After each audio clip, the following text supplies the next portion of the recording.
Hello friends, welcome back to Francesca's Books. My name is Francesca, these are my books, and here we talk about all things thriller books. And today I have a very exciting video because I'm going to be reading some new releases. If you've watched any of my previous videos, you'll know that I've unhauled a lot of books recently, like maybe 60-ish. So I thought, what better excuse there is than to go book shopping and buy some brand new books that I know I'll read like immediately. I also sold all the unhauled books on Vinted for like £1 or £2, so I've got a little bit of money that I can spend. I've also got my eye on a couple of books that you guys have been recommending the last few months, which I know they sell at the work, so I'm going to pop down there. And I also know that they have Freida McFadden's brand new book, The Tenant, which has literally just been released. Before we dive in, as always, if you enjoy this video, don't forget to like and subscribe for more, and you can also join my channel as a member for exclusive access. Without further ado, let's go now. And just before we go, the next part of the video is very kindly sponsored by The Works. I've been shopping with these guys for years, and very soon you're going to see why.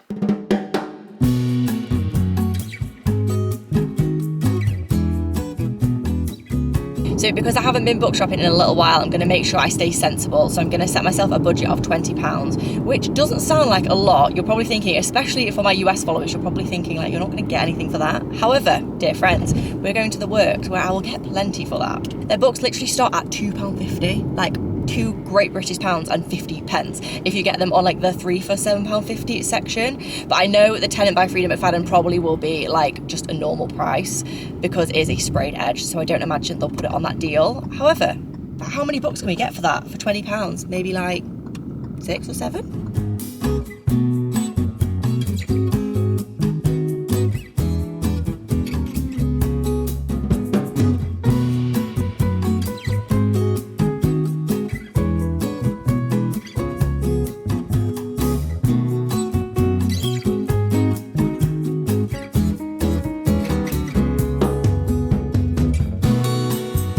If there's a sale on books that were only like £3 to start with.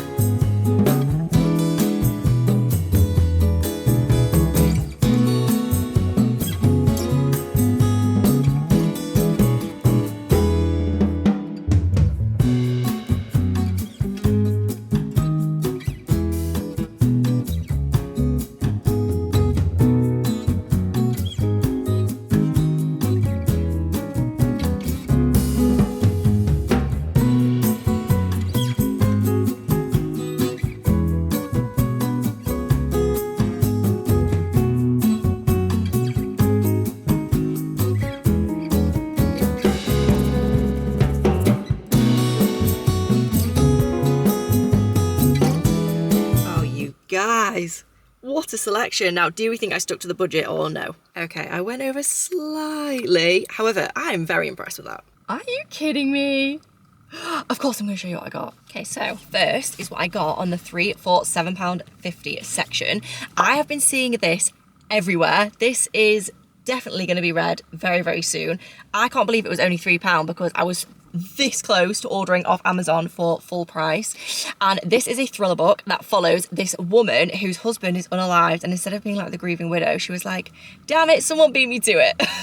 This feels like a very classic psychological domestic thriller. And then I also got The Secret Mother by Shalini Boland. This is another one that I've been recommended a few times. Shalini's books are the easiest to read. Like, think Freida McFadden easy, and then maybe even a bit easier. They are definitely page turners and very much like one sitting reads. And this one follows a woman who gets home from work one day and there is just a child in her kitchen. She's like, well, that's not my child. And then gets accused of kidnapping him. And then I also got The Truth About the Devlins by Lisa Scottoline, and this was mainly for the author as opposed to the book itself. This author has been popping up everywhere across my like platforms, so I thought I would give her a go. This is the only book they had by this author, so I thought, oh, what a better place to start. I know Hayley Hughes as well on BookTube always talks about this author, so that was kind of my sign as well. So these were 3 for £7.50, and then the other books I got, of course, I probably should have started here. Sprayed Edge, like I anticipated. New Freida McFadden book.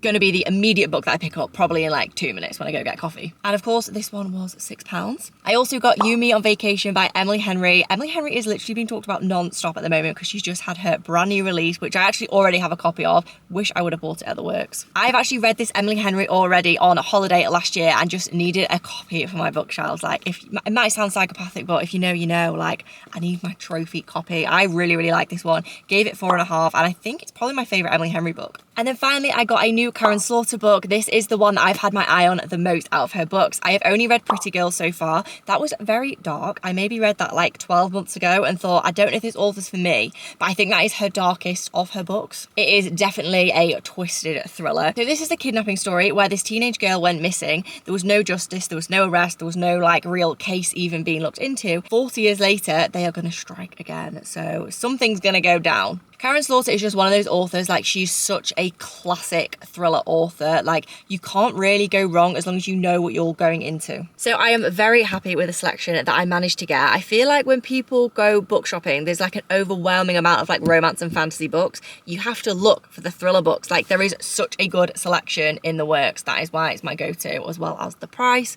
But aside from that, like you guys just need to open your eyes. There are so many good thriller books out there. So I'm gonna go and get a coffee now and of course start this. Like there was no other agenda for my day today, let's be honest. I need to read this ASAP and tell you guys exactly what I thought. So 60 pages in, and so far this is giving The Housemaid if it was told from Andrew's point of view. So this woman who he keeps even saying is pretty, I'm not looking, those sorts of things, is moved in to him and his fiance's house. I just don't know what it is about Freida McFadden's writing, like 60 pages and it feels like I've read like 5. It's just brilliant. Okay, I'm still reading literally in one go. I'm up to chapter 23, page 122. And I dare say this is maybe a touch slower than some of her other books. Like, it's not bad. It's really, really easy to read and the plot is compelling. But so far we do just have this like nightmare tenant and like she's just making everyone's lives difficult. Like that's it. That's the whole, a third, nearly half of the book. I think maybe because I haven't got to any huge reveals or twists yet, I'm just like, I am impressed. Like, I'm not trying to say that this isn't worth the read. I'm struggling to collect my thoughts because I have just read this in one go, so maybe it is good. This is also told from our male main character's point of view. So Blake, the ex-marketing vice president, blah, blah, blah. He is the main character. So maybe it's a little bit that I'm used to following female protagonists instead of male protagonists. And I don't think he's helping himself because he's making all these like inappropriate comments and has done throughout the entire book. So I'm just struggling to feel sorry for him in a way. Like I kind of feel sorry for his wife. I'm honestly just so comfy cozy. Like I feel like I actually might read this in one go. I have an assortment of beverages, a little cookie from Subway that has my name on it, and I had a good time overall.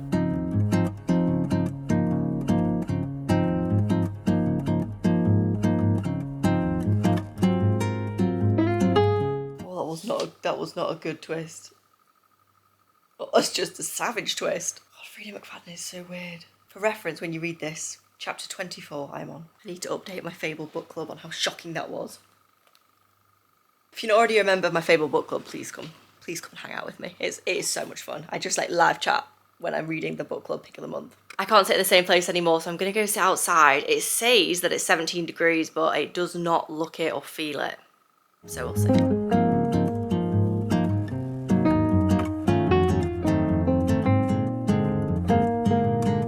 Absolutely obsessed with Pepsi Max Cherry. I really don't know what it is. It's just nice. So good. It's like Dr. Pepper but with no sugar.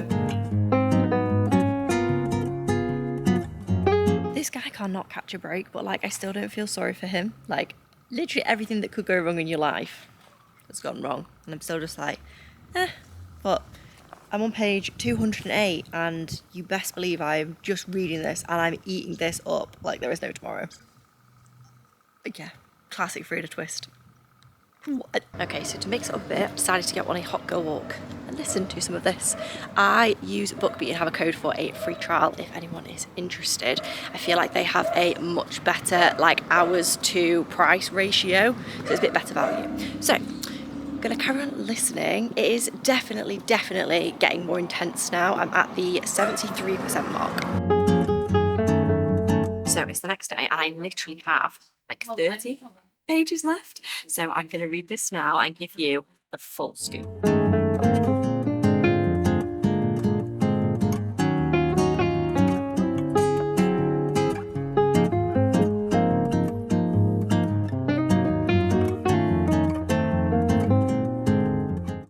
This is intense. These people are actually just all jackasses. All of them. I hate them all. What was that? I have some thoughts. Overall, this was absolutely brilliant, honestly. I feel like it's definitely the best of her more recent books. So like the last 3 or 4, like The Co-worker, The Teacher, The Boyfriend, The Crash is better than all of those like really recent releases. It was kind of giving The Housemaid as well, which I think maybe is what Freida was going for, because obviously this is her most popular book, so she knows people like that, and she's probably conscious of the comments that have come like on her last few releases. I feel like the feedback hasn't been as positive.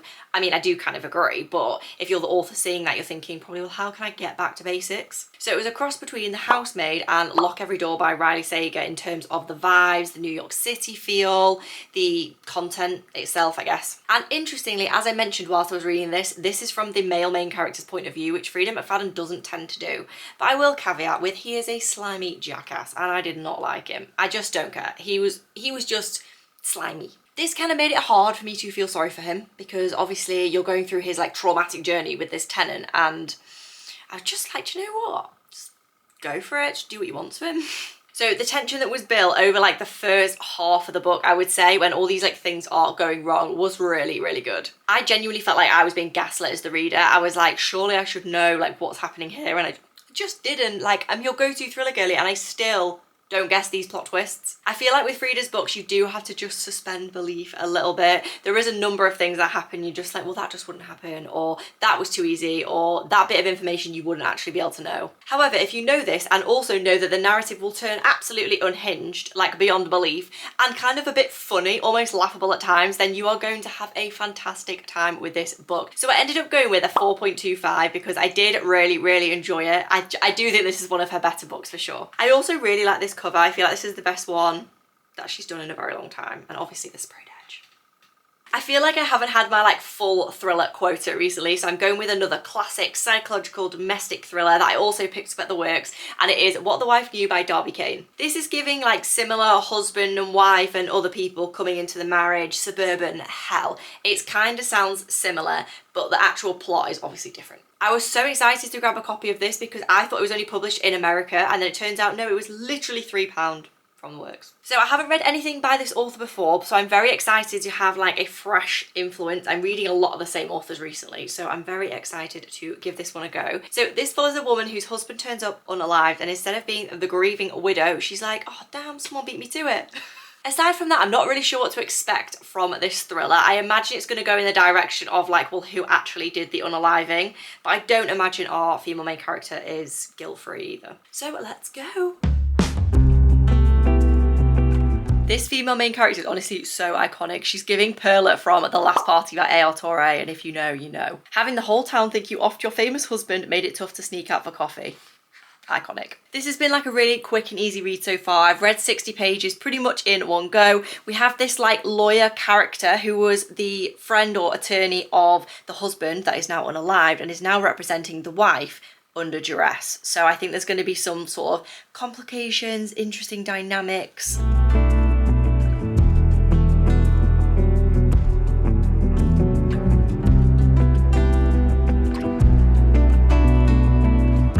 In the car because I'm waiting for a friend, and I will literally never be caught without my book.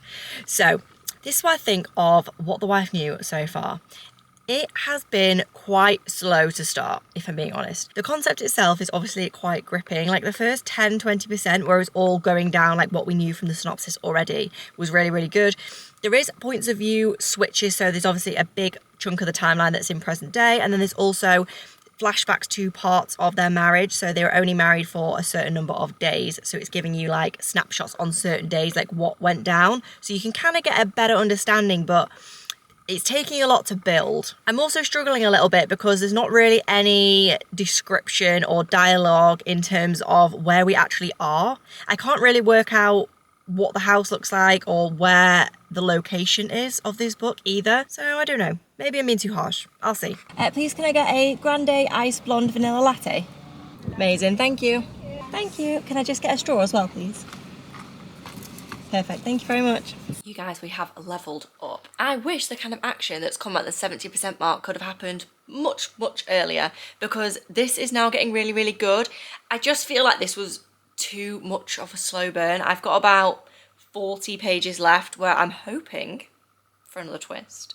There has been some really good twists where I'm up to at the moment, but I just feel like it took so long to get going. By the time the actual action came, I was a bit like, okay. I'm also still struggling with the fact that like I don't even know where we are in this book. Like maybe it's just me, maybe I haven't paid enough attention, I don't know. If you've read this as well, please let me know. I'm unsure. I'm really struggling to collect my thoughts because it feels basic but then also easy to read at the same time, but I don't know if that's a positive thing in this situation. Last few pages. Okay.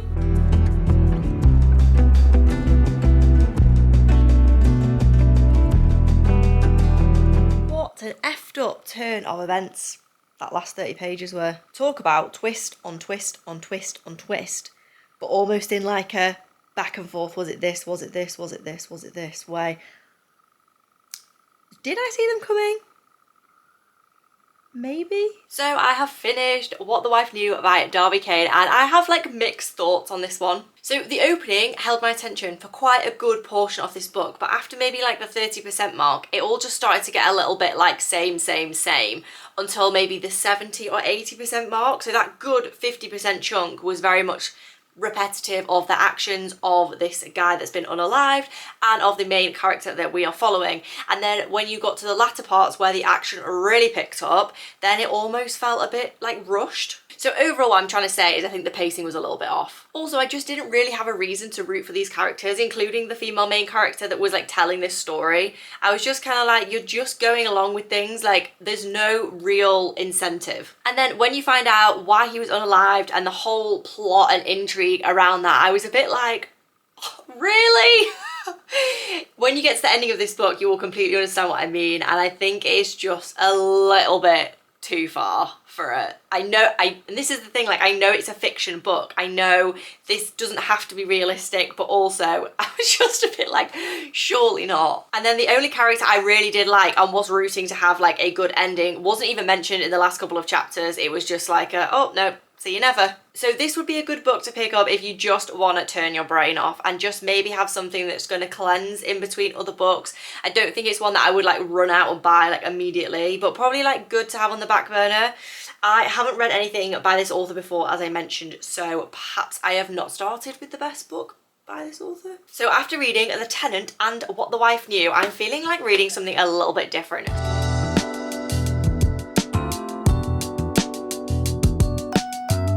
The nicest sunny day today, so I've decided my next pick is going to be slightly inspired by that, and it is Great Big Beautiful Life by Emily Henry, and this is something a little bit different. It is of course not a thriller, but I think it's not going to be as romance based as I think. So we all know I do love a romance palette cleanser from time to time, but this is giving more like Taylor Jenkins Reid storytelling, and I've also read quite a lot of positive reviews. Emily Henry does tend to get a lot of positive reviews, but they're kind of saying that there's a mystery element to it, and it's a bit of a, not a whodunit, don't get me wrong, I'm not trying to like missell this to you, but there's definitely an element of suspense, which as you can imagine, the romance girlies are like, what, I didn't sign up for this, but as a thriller girly, I was there like, so this follows two rival authors who are telling the story of this really infamous woman who's lived a very shady life, but they're both going to write for her for a month and she's going to choose her favourite. So that's where the romance subplot comes from. But the actual main plot of the story, okay, this is what the synopsis says. I can see it hidden behind those sparkly irises of hers, the truth. What was it like born into a world of silver spoons and golden platters? How it felt to fall in love with rock and roll royalty and for him to love you back wildly. And about the other things. Here's where it gets good. The scandal, the cult, the trial, the accident. And finally, 20 years ago, Margaret's disappearance. What happened, but also why, and why now after all this time is she telling the story? So I'm going to dive in and keep you updated.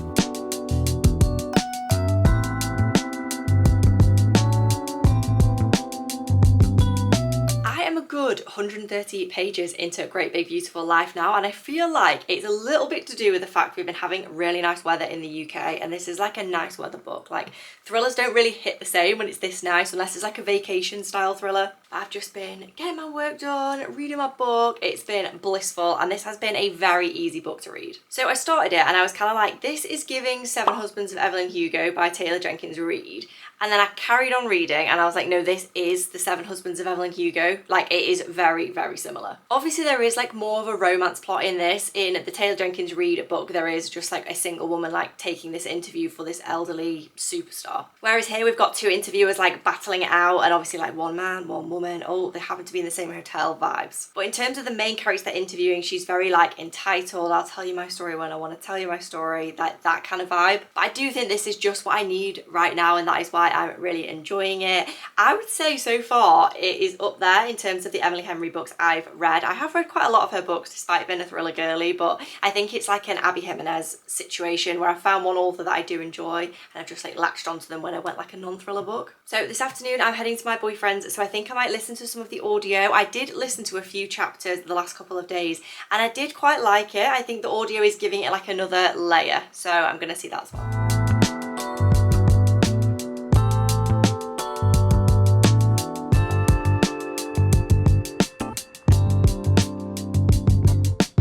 For me, as a thriller girl, this is better because there's more story to it and there's like a few more plot twists. But I think if you're going into this as a romance palette cleanser, then maybe consider that. I have finished book number 3 of the vlog. Great Big Beautiful Life by Emily Henry has come to a close. In my opinion, this is a contemporary book. It's not a romance book. Very, very controversial, I imagine. The girls have been talking about this across like all the platforms that I follow other like romance contemporary readers on, which isn't many. Obviously, most of the people that I follow are thriller readers.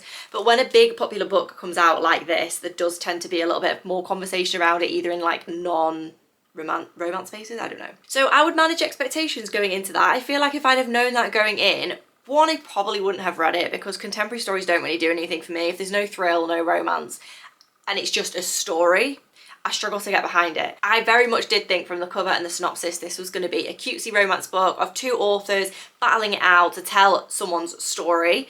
And while that is kind of what happened, it was like maybe 80% focus on the woman's story who was being told. Like Seven Husbands of Evelyn Hugo vibes, but the main character whose story they were trying to tell, like the Evelyn Hugo equivalent, wasn't really it either. Like her story was good, but it wasn't like, it didn't need to be the main focus. I think if they'd have really leaned into the romance side of this between the two authors and the woman's story was more of the subplot as opposed to the main plot, I feel like I would have enjoyed this more, and I think judging by early reviews, other people would have enjoyed it more. However, I will say I did enjoy it. It was a really good summery vibe and very much worked for the weather that we've had the last few days, and it did serve as like a really good book in between my thriller books. I wouldn't reach to read it again, and I also would recommend some of Emily Henry's other books before I would recommend this one, namely You and Me on Vacation. I had a fantastic time with that book. However, what I do think is extremely fitting is the title of this book, because it really is a great big beautiful life.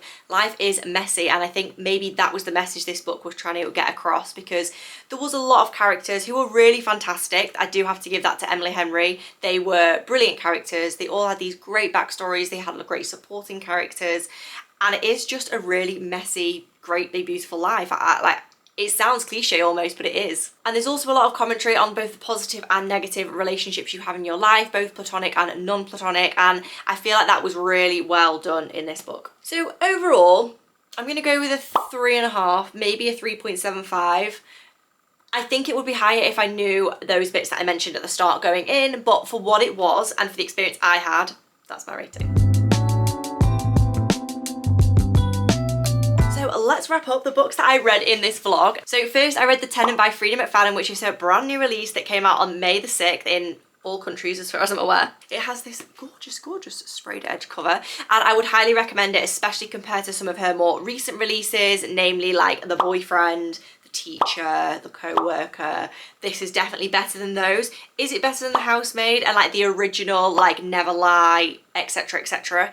Probably not, but I did still have a good time with it. It was very fast paced, very twisty. I feel like you know exactly what to expect from a Freida McFadden. So I gave this one a 4.25. And then we had What the Wife Knew by Darby Kane, which was an easy read, but slightly off in terms of its pacing. It had many plot twists at the end. perhaps a touch too many, but if you were after plot twists, you are going to have your head spun with this one. I did enjoy it. It was a classic psychological thriller, basic concept of a story, and I think for that reason I'm just gonna go like straight down the middle with like a 3.5. It was nothing mind-blowing, but I did have a good time. And then finally I read Great Big Beautiful Life by Emily Henry, which was a lot more contemporary than romance, so go into it with that expectation. I enjoyed this, but not as much as some of her other books. And for that reason, this one gets a 3.5, 3.75 from me. So those are the 3 books we read in this vlog, and I hope that shows you guys I don't always rate books really highly. I feel like I've become so much more stingy, especially on 5-star ratings. I don't know whether it's like a bit of 5-star anxiety, you know, because even in April, I'll leave my April reading wrap at the top. I had so many 4 and 4.5 star books that I loved, but like, I don't know whether I'm just more critical now because I've read so many thriller books that I'm anxious almost to give them a 5-star, because I'm like, well, yeah, there was some flaws, so is it a 5-star? So far this year, I've read barely any, maybe literally like 1 or 2, that's it. I don't know if anyone else gets like this, or is everyone else very liberal with their 5 stars? Either way, those are the books I read, those are the ratings I gave them, and if you like this video, don't forget to like and subscribe, and I cannot wait to see you guys next time.